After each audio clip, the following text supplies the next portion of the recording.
Whether you operate one forklift or thousands, one location or hundreds, the new My Toyota customer portal can help you optimize your operation and material handling equipment. This one-stop, free-to-use platform is designed to help you take control of your information and make smarter decisions, all at the touch of a button. Register and access your data today at my.toyotaforklift.com. That's my.toyotaforklift.com.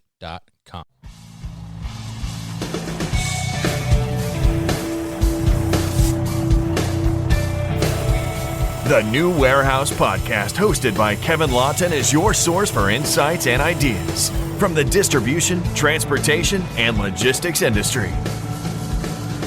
A new episode every Monday morning brings you the latest from industry experts and thought leaders. And now, here's Kevin.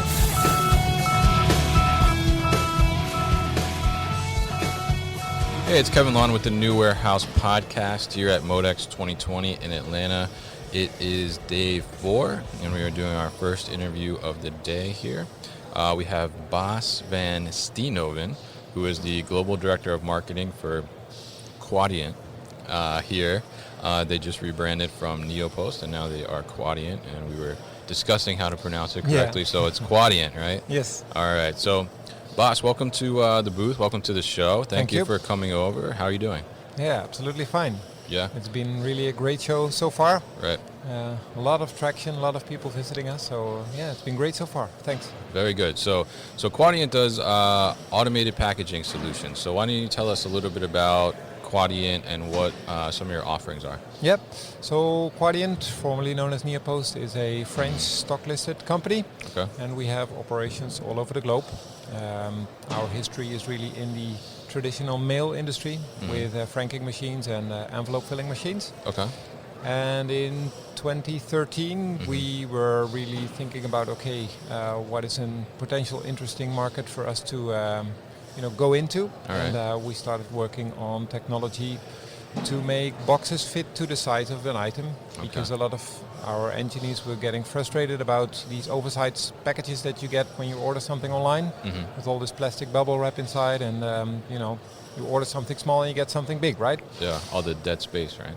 Exactly. So out in 2013, we brought a first system to the market, an automated packaging solution that is cutting, creasing corrugate in the right size automatically, wrapping it around an order and creating a box without any void inside. Okay, very interesting. So now you've been primarily in, I guess, the European market, right? So now you're kind of really making the push, especially with MODEX here, to come into the U.S. market. So tell us about how that's going, and tell us, what the kind of potential customer reaction has been here at MODEX. Yep. So out in 2016, we did already first installations in the United States, and what we noticed is that if you compare it to Europe, your volumes that typical e-commerce players and retailers ship out are really even much bigger than typically is done in Europe. Interesting. So the opportunity for us is really, really large. On top of that, we noticed that when we enter warehouses, you see a lot of manual packing operations. Right. Where in Europe there was already some automation going on. But here it's really, besides the fact that the automation rate is still rather low, we also see in those warehouses really that they are having a hard time finding enough people to grow with the rapid pace that e-commerce is growing. Oh yeah. And especially in peak time, it's hardly doable to get the right amount of packers in the warehouses. Right. So ever since we started installing these units in the United States, we really see that it's helping our customers, supporting this big growth that they are going through. And every packaging solution that you install can replace approximately 10 to 15 manual packing stations. So that's really, that's big. A great help. Yeah, absolutely. Yeah, definitely. So now, as you're bringing it to the U.S. market, and obviously, I guess it makes sense that our e-commerce orders are a little bigger because we're always, I guess, a little excessive at times, right?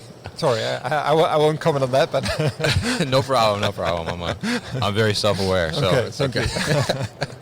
So as we bring it over, and I've seen some of these in action. I've seen the videos too of yours, and I'm going to be by the booth later. But I think it's really interesting because it does actually probably create less waste too, Yep, right? So, absolutely. So talk to us a little bit about how, kind of how maybe the impact on the environment is a little better as well. Yep. So there are two main savings. One is, Mm-hmm. of course, if you create a smaller box, you need less Right. corrugate. Mm-hmm. And on top of that, all this plastic or paper or bubble wrap or void fill is not needed anymore. Right. So on those two sides, there is, of course, an impact. But what is maybe more important is that we saw with all customers around the globe is that the actual volume of each parcel Mm-hmm. can be reduced to approximately 50%. Right. So there is typically in an e-commerce order, there is 50% of air and 50% of product. Right. Now, if you push all those boxes into a truck, you can imagine that you need, only half the trucks. Right. So we really have customers that, used to have 10 truckloads a day, and it went down to 5 or 6 truckloads. Mm-hmm. So the impact on the environment there is also really significant. Right. And if you really strip it down to the end delivery at the end customer, Mm-hmm. the lorries that deliver the product at your doorstep, they also can, fill up their trucks with more parcels Right. in every delivery. So that's really good, yeah, because you're reducing, I guess, the overall fuel cost, and then you're reducing the actual packaging use. So Yep. it's kind of across the board. And then, of course, what businesses want to hear is you're also saving money too, because you're Yep, spending less on absolutely. trucks. Yeah. But I think one of the first customers we had in the United States was Backcountry. Yeah. They ship a lot of outdoor products Right. to people who really, embrace and they like nature, and they have really a warm heart to the environment. And one of the main goals for these guys was really to reduce packaging material and to basically reduce the carbon footprint of the company. So they looked at this solution, they came over to Europe, they saw it in action, and they said, we'll just buy 2 to start with. Right. So it's really helping them. Yeah. Interesting stuff. So now, why do you think that moving from these manual pack stations, like we talked about before, to moving to automated packaging, why do you think it's such an important thing for the operation? And what kind of, I guess, cost savings and overall efficiency improvements are being seen for the customers that you've already implemented into? Yep. So to start with, I think labor savings are one of the biggest drivers for the return on investment. Right.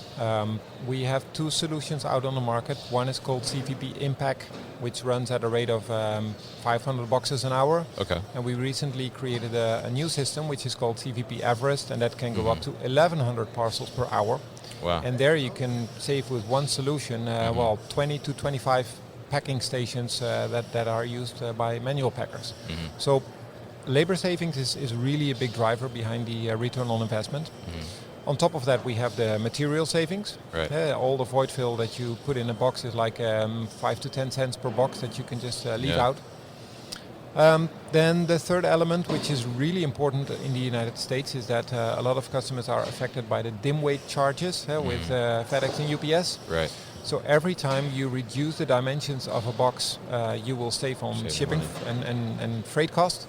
So we have one installation, for instance, at a customer, and he does rate shopping, and he's really checking, okay, where is this parcel going to? Right. What is the weight and what is the dimension? And then based on shipping software or multi-carrier selection software, they pick the right carrier, and they save $1 for each box they ship on freight cost. Wow. Now, if you produce 6,000 boxes per day, Saving then $5,000 it's to $6,000 a day. a lot of money that is Yeah. getting back. Wow, that's a lot. So that's huge impact definitely on the operation and the Yep. business overall in terms of savings Yep. on many fronts. So talk to us a little bit about the packaging material that's actually being used now, and you talk about taking out some of the void fill and bubble and everything like that. Yep. So is the product still protected? Yep, Yeah. absolutely. So what we see is that, so first off, we make a standard American style corrugated box. Okay. Right? You can't barely tell the difference. It's the Yeah. same cardboard material. So that's first off the same. Yeah. Secondly, what we see is in a lot of these big boxes today, there is some void fill in there. Right. But most boxes are not completely filled up, right? There is always some wiggle air room. and Yeah. some room to maneuver. Yeah. And that can potentially cause damage. And if a product is really, let's say, in a fit to size box, the chance that it will damage is really lot less than if you have a large box with void fill, but still some void in there. Right. So, of course, if you would ship, we have customers shipping wine bottles and glass items. They do some extra protection on that, Okay. which I think is a wise thing to do. Right. But a lot of these e-commerce orders, they just have a primary packaging which is already good enough to protect the items inside. Right. And then we add one extra layer to make sure that the product doesn't get, scratched or dirty or slightly damaged. Okay. So now when you talk about the wine bottles, for example, Yep. now the extra protection, is that something that's done manually, or that's something that's included in the automated packaging? So in the current setup, you have to do Right. that manually, but Okay. those customers, they typically do that in a pre-processing step somewhere else. Right. So, but it's not something we offer as an automatic, let's say, extra step in the process. Okay. And that is because the application that our solution can pack is so wide. I mean, we pack spare parts, office supplies, pharmaceuticals, wine bottles. Yeah. Plus, if you look at the order portfolio of big e-commerce players, they have all products you can imagine. Right. And our system is packing all of those. Okay, interesting. So now what about in terms of, so you mentioned you're making a standard corrugated box, right? Yep. And so what kind of, I guess, variability do you have there? Can you change the box a little bit, or can you put branding on the packaging as Yep. well? So of course you can put branding on the packaging. Right.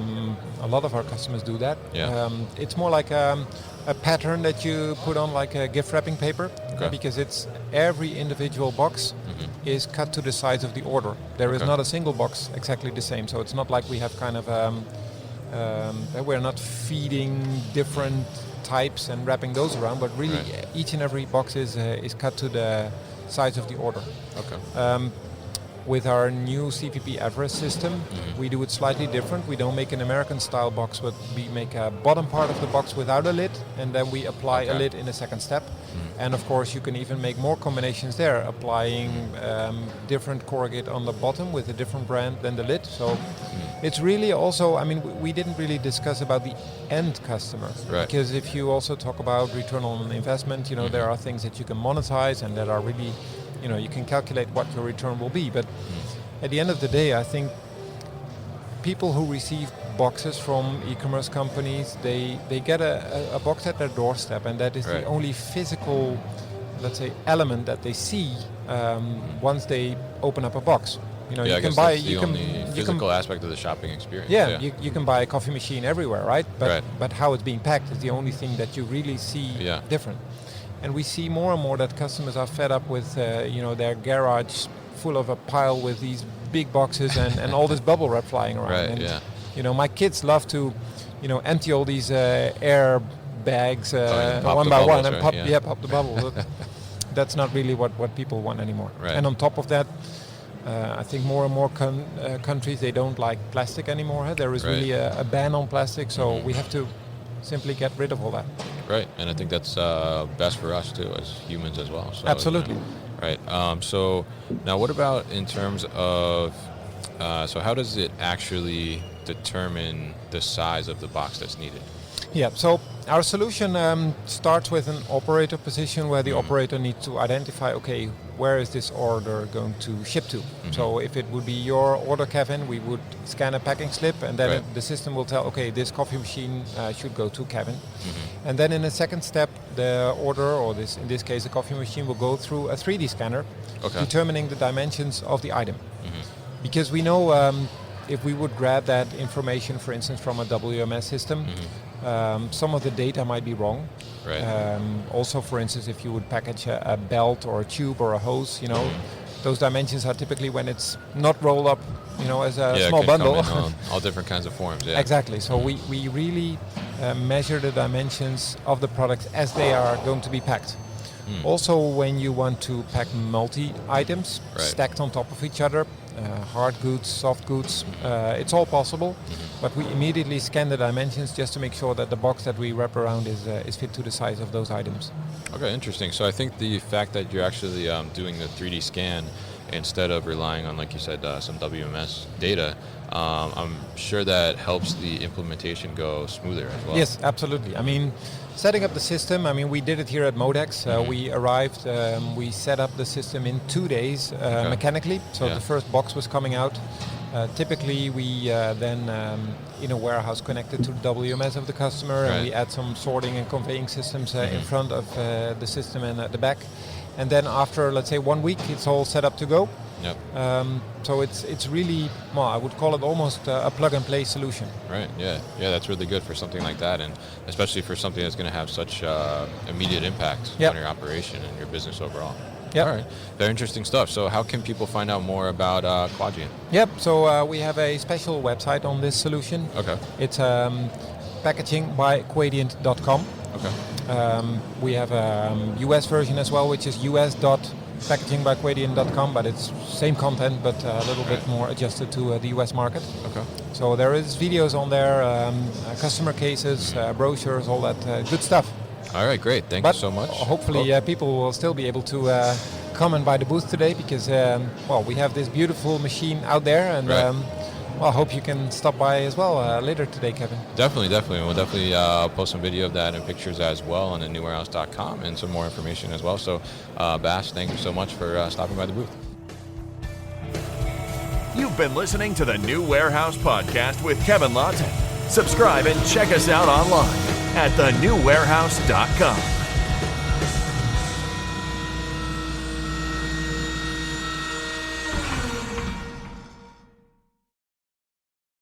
Thank you for listening to this episode.